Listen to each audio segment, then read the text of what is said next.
It's the Coaster Battleman here, bringing you an awesome Coaster What If video. It's my second Coaster What If. What if Busch Gardens Williamsburg got a B&M sit-down looper in 1992 instead of getting Drakenfire, which was an Aerodynamics custom looping coaster, but it had so many random un-aero-like elements that were just too much for the track type Aerodynamics was using, so it was removed. So this is how the B&M sit-down looper comes to be. But let's start with the history of Drakenfire or Drakenfire. Drakenfire was built in 1992 and was an aero looper. Aerodynamics built this coaster, but it closed in 1998 due to its very rough ride. Tons of people hated Drakenfire and consider it one of their least favorite coasters. But what if Busch Gardens can go back to 1992 and change history? Here would be my plans for Drakenfire. Busch would plan to make a 150-foot tall B&M sit-down looping coaster. They'd hire B&M because a lot of people really like their coasters, and they're trying to see how B&M coasters work. The elements of Drakenfire would be a 150-foot curved drop and 6 inversions. The inversions would include a vertical loop, cobra roll, double corkscrew, and 0G roll. These would be some solid inversions, very smooth, very intense. And as Drakenfire opened as a B&M sit-down looper in 1982, it would always have a long line to it to its intensity, great inversions, and for being very smooth. Busch's big three in 1992 would be Big Bad Wolf at number 3, Loch Ness Monster at number 2, and Drakenfire at number 1. Let's skip a few years to 1996 and 1997. In 1996, Wild Moss is installed, and in 1997, due to Drakenfire's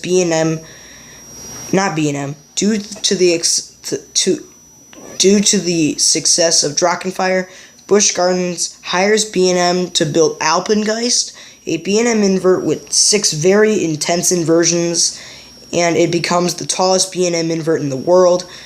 And the big three of the park are now Loch Ness Monster, Drakenfire, and Alpengeist. A few years later, in 1999, Apollo's Chariot is installed as the first B&M hypercoaster, the second being Raging Bull. Busch Gardens has had 3 successful B&M roller coasters in the 1990s. Their top 5 are Big Bad Wolf, Loch Ness Monster, Alpengeist, Drakenfire, and Apollo's Chariot. The attractions would be very good at Busch Gardens, and more people would want to come to the park to ride their B&Ms and very good aero coasters. Let's skip a few years. In 2003, Wild Moss is relocated to Busch Gardens Tampa, and in 2007, Griffin is installed as the tallest dive coaster in the world, with a very intense 200-foot drop, going 71 miles an hour, 2 Immelman inversions, and Busch Gardens has 4 B&Ms. Now let's do 2009 to 2015. In 2009, Grover's Alpine Express is installed as the first kids coaster of the park, and Verbolten replaces Big Bad Wolf after the Wolf closed in 2009. Drakenfire is now 20 years old in 2012, instead of being removed in 1998, because it's a B&M sit-down looper that's very smooth, but eventually will gain a rattle. In 2015, Tempesto is installed. Tempesto becomes one of the best new coasters of 2015, and overall is a solid ride, with some cool theming. And the top 5 in the park are now Alpengeist, Tempesto, Drakenfire, Apollo's Chariot, and Griffin, 4 of the 5 being B&Ms. And our final slide of the video, 2017 to 2018. Busch Gardens Williamsburg's first wooden coaster, Invader, is built, and becomes the first wooden coaster ever to be built at Busch Gardens Williamsburg. And Griffin becomes 10 years old in 2017, Alpengeist becomes 20 years old in 2017, And in 2018, Loch Ness Monster becomes 40 years old in 2018. And overall, a lot of coasters have become quite a good amount of decades old. And overall, Busch Gardens would have some very good coasters.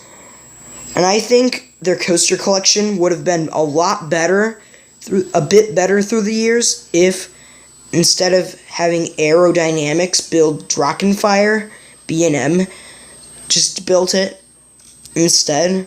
I think Busch Gardens would have been a better park than what it is now, but Busch Gardens Williamsburg is still a very good park.